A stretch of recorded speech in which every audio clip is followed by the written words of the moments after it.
Então, pessoal, então vamos lá.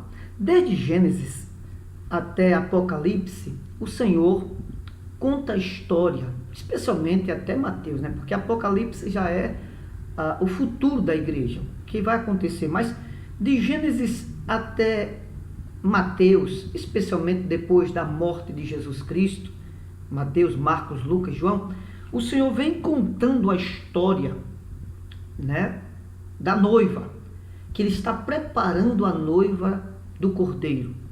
E a gente acha que a noiva do Cordeiro só se é referida no Novo Testamento. Mas a gente vai ver, a partir dessa postagem agora, que o Senhor vinha ensinando ao povo hebreu, desde a antiguidade, desde Gênesis, que haveria uma noiva.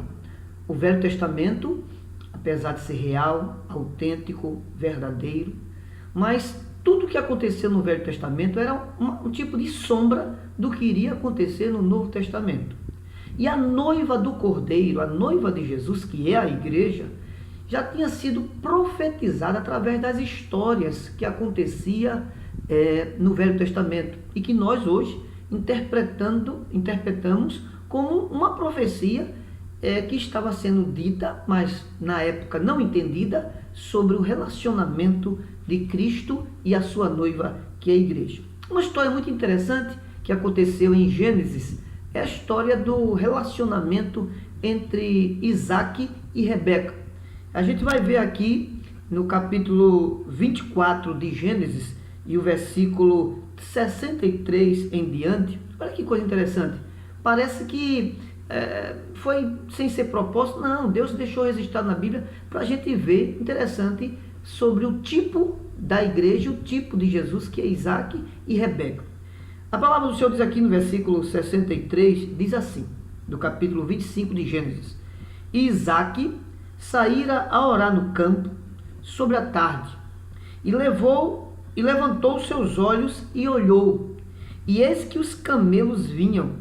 Rebeca também levantou seus olhos e viu a Isaac, e lançou-se do camelo, e disse ao servo, Eliezer, né? Quem é aquele varão que vem pelo campo ao nosso encontro? E o servo disse, este é o meu senhor. Então tomou ela o véu e cobriu-se. E o servo contou a Isaac todas as coisas que fizeram. Eu vejo que interessante esse texto, todo mundo, pelo menos a maioria, conhece essa história. Abraão pega seu servo Eliezer e ordena que ele vá buscar da sua parentela uma noiva para o seu filho Isaac. E ele disse, olha, por favor, não traga, sem ser da nossa parentela, a noiva para Isaac. E Eliezer consegue, né, viajando, e todo aquele processo que registra na Bíblia, em Gênesis, que Eliezer faz o teste com as mulheres que estavam dando água ali aos seus camelos, e ali aquela mulher foi servir água a Eliezer, e ele tinha feito um teste, ou seja, um pensamento que aquela que servisse seria a indicada. Sempre ele dizia, Senhor, que eu não posso errar a escolha da esposa, da noiva, do filho do meu Senhor, que era Isaac. E aí, todo o processo acontece, a moça Rebeca serve a Eliezer conversa com a moça e os leva na sua casa, e lá ele conta o propósito pelo qual ele estava ali viajando. E dali, a moça decide, né, através dessa proposta, seguir Eliezer. E Eliezer traz essa moça para ser a noiva de Isaac, o filho de Abraão. E como nós lemos esse momento agora, quando estava de longe, enquanto Isaac estava indo orar no campo, a moça vinha trazida pelo Eliezer, servo, e ela avistou de longe o seu pretendido, que ainda nem era noivo, nem em casamento, era pretendido. Quando ele avistou de longe, ela identificou-se com ele e perguntou ao servo, quem é aquele rapaz? E aquele rapaz, ao olhar, houve um olhar diferenciado, ele disse, é o meu senhor, que no caso era Isaac, e ela também ao olhar, e quando ela percebeu que era o noivo, que era o futuro noivo dela, e era Isaac, ela desceu do camelo, mas logo se cobriu com um véu, porque era costume da época uma moça recatada se cobrir para não se expor ao seu futuro pretendente. Isso nos ensina umas coisas aqui que a Bíblia reportava. Primeiro, Abraão representa a pessoa de Deus.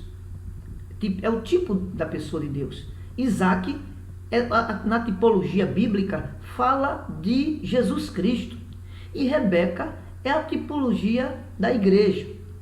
Eliezer faz o papel aqui, né, na nossa visão bíblica neotestamentária, do papel do Espírito Santo. Então, o que é que aconteceu? O Pai enviou o Espírito Santo para buscar a noiva para o filho.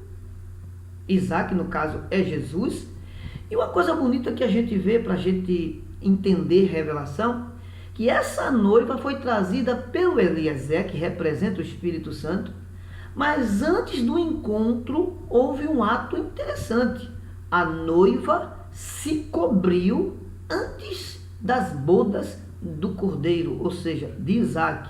A Rebeca se recatou, se revestiu, se cobriu, que este é o papel da noiva antes do arrebatamento da igreja, que é o casamento com o cordeiro. O papel da igreja, noiva do cordeiro, em primeiro lugar, é ouvir a orientação do Espírito Santo, ser guiada pelo Espírito Santo até o encontro do noivo, que é Isaac, no caso para a gente, Jesus.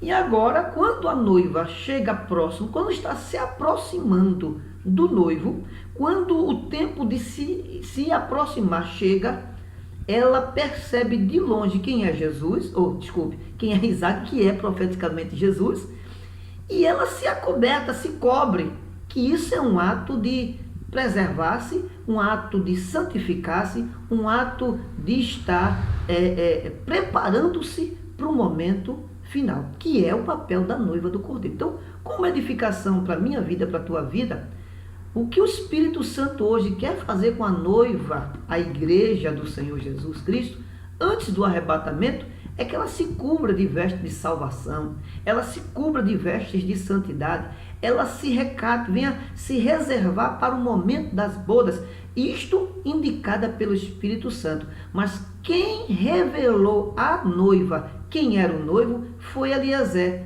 Quem revela à igreja quem é Jesus é o Espírito Santo. Isso se reflete ao relacionamento da noiva, noivo e o Eliezer, que é o servo, que é a tipologia de Jesus. Então isso é muito interessante para mim, para você, e que no próximo número a gente vai continuar falando da história da noiva, até chegada em Jesus pelo Velho Testamento.